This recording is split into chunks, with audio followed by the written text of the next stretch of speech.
It began with a shell, not a metaphor, but an actual seashell once sold as a luxury item by a London antiques shop in the 1830s.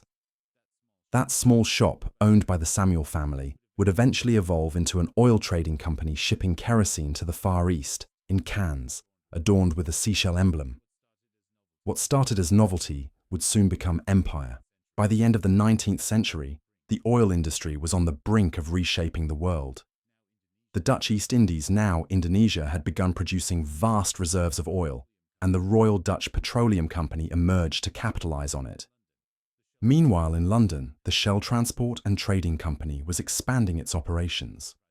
Two seemingly rival enterprises, one Dutch, one British, found themselves facing a greater threat: Standard Oil, John D. Rockefeller's juggernaut, that dominated the global oil trade. In 1907, Royal Dutch and Shell merged, forming the Royal Dutch Shell Group. It was a marriage of necessity and ambition designed to challenge American supremacy in the energy game. And it worked. Within a few decades, Shell was among the world's most powerful corporations, trading in oil, gas, and influence on every continent. What followed was a century of expansion, extraction, and exponential profit. As the 20th century burned its way through wars, industrial revolutions, and consumer booms, Shell positioned itself at the center of the energy economy. Oil-powered cars, planes, factories, and militaries. Shell-powered oil, but with that power came a dark undercurrent. Every barrel pumped from the ground came with an invisible cost: pollution, corruption, displacement, and ecological collapse. And no one counted those costs more precisely or ignored them more ruthlessly than Shell. By the 1950s, Shell was drilling across the Middle East, Africa, and Southeast Asia. The company built not just wells, but entire infrastructures, pipelines, refineries, ports, and political influence. They partnered with governments, bankrolled regimes, and in some cases dictated terms to sovereign nations.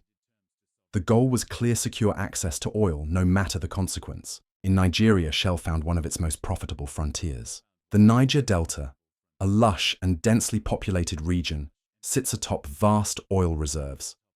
When Shell began operations there in the late 1950s, it promised progress: jobs, infrastructure, and economic growth. What it delivered was devastation. Gas flares lit the sky day and night, releasing toxic chemicals into the air. Oil spills contaminated rivers, killed wildlife, and made farmland infertile. Drinking water turned black. Fish died in nets.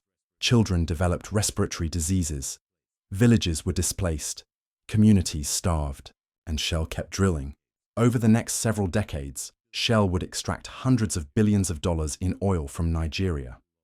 The company claimed it followed local laws, but in practice it operated above them, shielded by deals with corrupt officials and protected by a military more loyal to oil than its own people. This was not an accident. It was design. Shell understood the value of plausible deniability. It blamed spills on sabotage. It blamed poverty on mismanagement. It blamed resistance on militancy. Meanwhile, its pipelines ruptured repeatedly, sometimes spilling for months before cleanup began. Entire ecosystems were annihilated. Rivers that once fed villages now glistened with crude. By the 1990s, outrage was rising. Protests grew. Activists spoke out. One of them, a writer named Ken Saro-Wiwa, founded the movement for the survival of the Ogoni people. He accused Shell of destroying the land, the water, and the lives of his people. He demanded accountability. Shell stayed silent. Then, in 1995, Saro-Wiwa and 8 other activists were arrested by Nigeria's military regime. They were tried in a kangaroo court, condemned with fabricated evidence, and executed by hanging. The world was shocked. Shell claimed it had no influence over the trial, but documents later revealed Shell had provided logistical support to the Nigerian military, that it had requested protection from protests, that it had been in constant contact with the regime. Shell's hands were not clean, and yet the company survived. It paid no legal penalty. Its operations in Nigeria continued. Its profits rose. Because for Shell, Nigeria was not just a market. It was a template, a place where regulation could be sidestepped, where violence could be outsourced, and where oil could flow freely, while responsibility flowed nowhere. It was the embodiment of Shell's global strategy: extract everything, deny everything, and let someone else pay the price. As the 21st century dawned, the world began to reckon with climate change, environmental justice, and corporate accountability. Shell responded not with reform, but with rebranding. It called itself sustainable. It invested in token renewable projects. It produced ads showing wind farms, happy families, and carbon offsets. It pledged to go net zero by 2050. All while continuing to drill, expand, and lobby against climate legislation behind closed doors. But the world had changed. The internet brought whistleblowers, leaks, and lawsuits. Communities organized, governments investigated, and Shell's century-long trail of destruction could no longer be hidden behind public relations. The story of Shell is not just about oil. It's about how a corporation can shape governments, silence critics, and poison entire nations while appearing respectable. It's about how profit became power, and how that power became untouchable. The Niger Delta was once a miracle of nature, a vast expanse of wetlands, mangroves, and winding rivers teeming with life. Fish darted through clear water. Farmers harvested cassava from fertile soil. Families passed down fishing routes like ancestral secrets. It was a place of harmony between people and planet. Then the oil came, and everything changed. In 1956, Shell struck oil in Oloibiri, a small village in the Bayelsa state of southern Nigeria. At first, it seemed like a blessing. Leaders spoke of prosperity, of roads and schools and clinics that would bloom like the pipelines stretching across the land. Shell promised development. The Nigerian government promised oversight. And the people of the Niger Delta waited. But they were waiting for a lie. Almost immediately, the cost of oil began to show. Gas flares were built next to homes, spewing smoke into the sky day and night. Spills became routine, not once a year, but monthly, weekly. Crude leaked from rusted pipelines, flooded into farmlands, crept into the lungs of children. Shell blamed sabotage. Locals blamed Shell. And beneath it all, a silent pact was unfolding between Shell and Nigeria's ruling elite. The Nigerian government owned a majority stake in the oil industry, and Shell was the primary operator. Revenues from oil made up more than 80% of the government's budget. In return, authorities looked the other way as pipelines aged, communities suffered, and cleanup efforts failed again and again. In Ogoniland, a region of just 1,000 square kilometers, more than 2,000 oil spills occurred between the 1970s and 1990s. In some places, the ground is still black decades later. The United Nations called it one of the most polluted places on Earth. Drinking water contains benzene at levels 900 times above safety. Children suffer skin diseases, birth defects, and cancers with no names. And yet Shell continued to extract billions in profit from the region. Behind barbed wire, Shell facilities ran 24/7. Private security firms patrolled the perimeter. Military convoys escorted engineers. Local protests were labeled insurgencies. Whole villages were raided under the guise of protecting critical infrastructure. But the resistance did not die. In the early 1990s, a writer and activist named Ken Saro-Wiwa became the voice of the Ogoni people. Articulate, passionate, and unafraid, he exposed Shell's crimes to the world. He wrote articles, gave interviews, and led peaceful protests. He demanded environmental restoration compensation and an end to what he called ecological genocide. Shell claimed it had no control over Nigeria's military, but internal memos told a different story. In 1993, Shell executives met with high-ranking military officials. 1 year later, Nigerian forces invaded Ogoni villages. Homes were torched. Women were assaulted. Civilians were executed. In 1995, Saro-Wiwa and 8 other Ogoni leaders were arrested, accused of inciting violence and tried in a sham tribunal. Despite international outcry, the verdict was delivered swiftly. They were hanged on November 10, 1995. Shell released a statement of regret, but that regret never stopped its drilling. In fact, even after international sanctions, the company returned to full operations in Nigeria within months. Oil was too valuable, accountability too costly. And so the cycle continued. Children born in the Delta today grow up with poisoned water and no clean air. Fishermen must sail miles out to sea to find life. Women bury their babies in soil slick with oil. Generations live and die in the shadow of Shell's pipelines. Independent audits, show that Shell underreported spills, delayed responses, and manipulated data. When villagers sued in European courts, Shell fought jurisdiction for years, arguing that the damage was the responsibility of its Nigerian subsidiary, a shell within Shell. Only recently, under mounting pressure, has the company begun to settle a few cases, quietly, without admitting wrongdoing. But no sum of money can undo the damage done. The cost of Shell's operations in the Niger Delta is not measured in dollars, but in lives. The lives of the Ogoni people displaced from their ancestral lands. The lives of activists silenced with bullets and ropes. The lives of children growing up in a world where the air itself is deadly. What Shell did in Nigeria was not a business failure, it was a business model.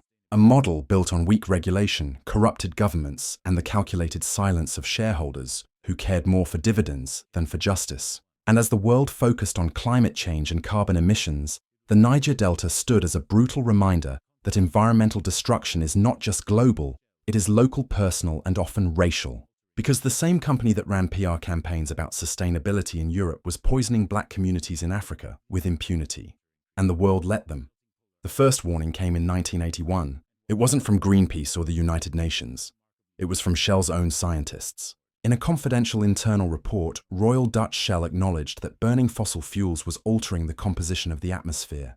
The document described how carbon dioxide emissions from oil and gas would lead to global temperature increases, melting polar ice, sea level rise, and widespread climate disruption. It was remarkably prescient and chillingly ignored. Because even as Shell's internal documents confirmed the reality of man-made climate change, the company made a decision to deny in public what they knew in private. Over the next 3 decades, Shell would perfect a strategy of deception and delay. It sponsored academic institutions, lobbied against regulations, and funded front groups that cast doubt on the science. It didn't need to win the argument, it just needed to confuse it. And it wasn't alone. Alongside ExxonMobil and BP, Shell became part of a broader fossil fuel coalition determined to protect profits even as the planet burned. They created think tanks with authoritative names. They launched ad campaigns about energy choice. They told the public that climate models were unreliable, that adaptation was possible, that solutions were too expensive. Behind closed doors, however, Shell invested billions into infrastructure built for a hotter world. Offshore platforms were raised, Arctic operations were considered. Internal risk models were updated to reflect rising sea levels. The hypocrisy was staggering. In 1991, Shell even produced a short film titled Climate of Concern, which acknowledged the risks of global warming. It aired in a few educational settings, then was quietly shelved. By the late 1990s, Shell's public messaging had shifted back to ambiguity. The truth was no longer a concern. Public perception was. Enter greenwashing. Shell rebranded itself not as an oil company, but as an energy company. It ran glossy commercials showing wind farms, solar panels, and hydrogen prototypes. It made vague promises about emissions reductions. It used terms like carbon neutral and net zero, while continuing to expand oil and gas projects across the globe. It wasn't just marketing, it was psychological warfare. Shell understood that the war for fossil fuels would not be won in courtrooms or parliament halls, but in the minds of consumers.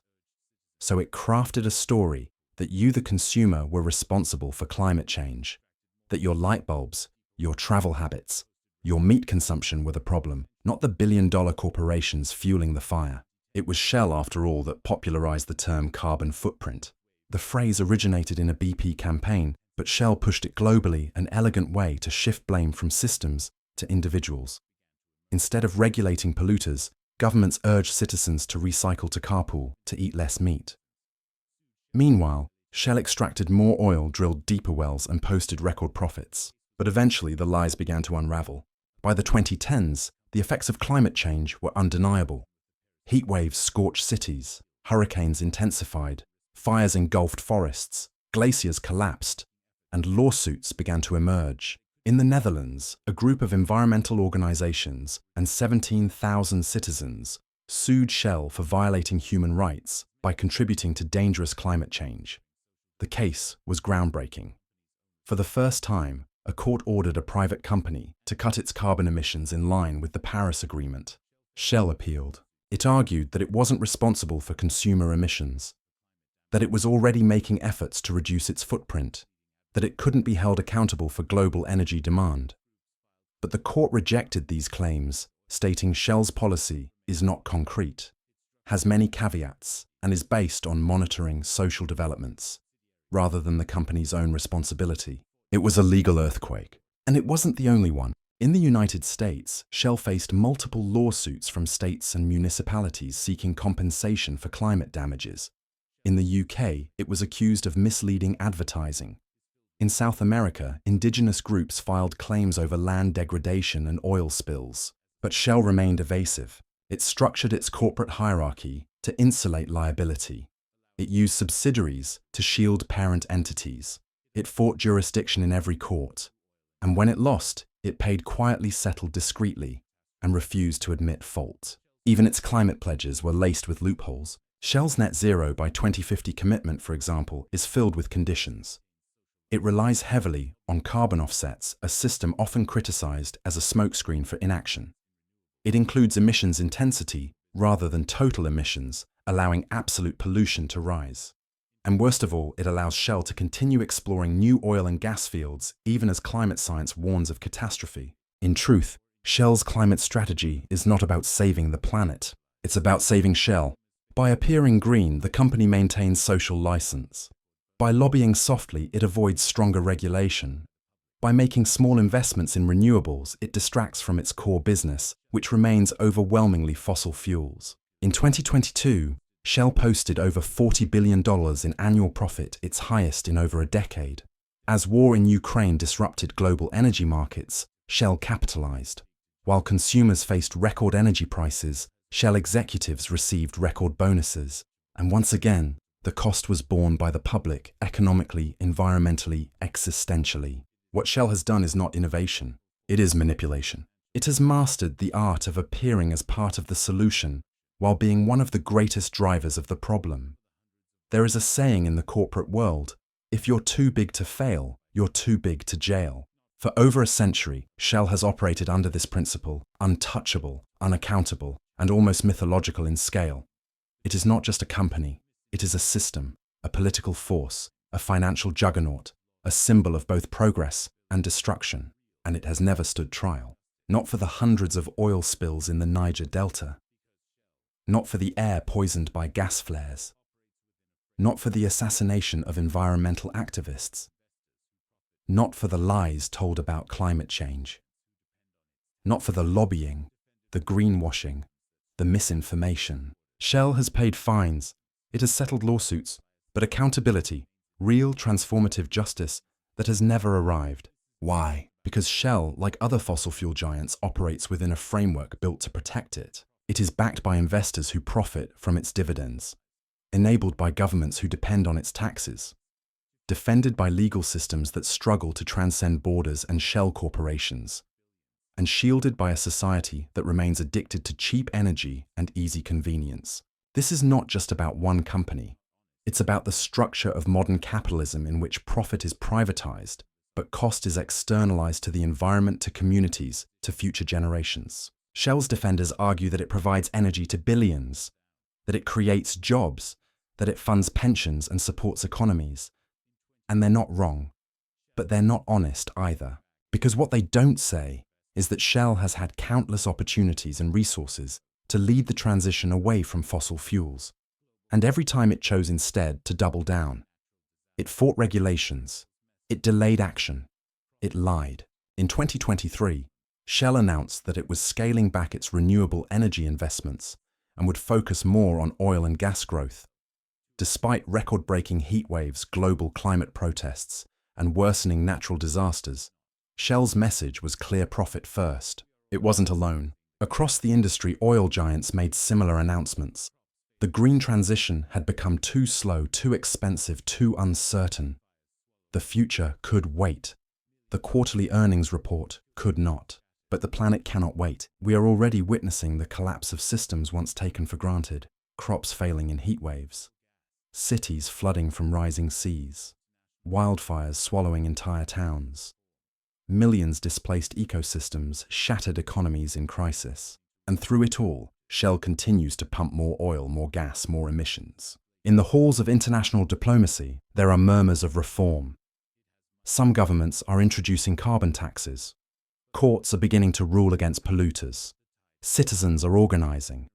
But the pace is glacial, and Shell knows it. Because Shell has time, it has money, and it has us if we let it. But perhaps for the first time the tide is turning. A new generation of activists, scientists, and lawmakers is rising armed, not with oil, but with truth.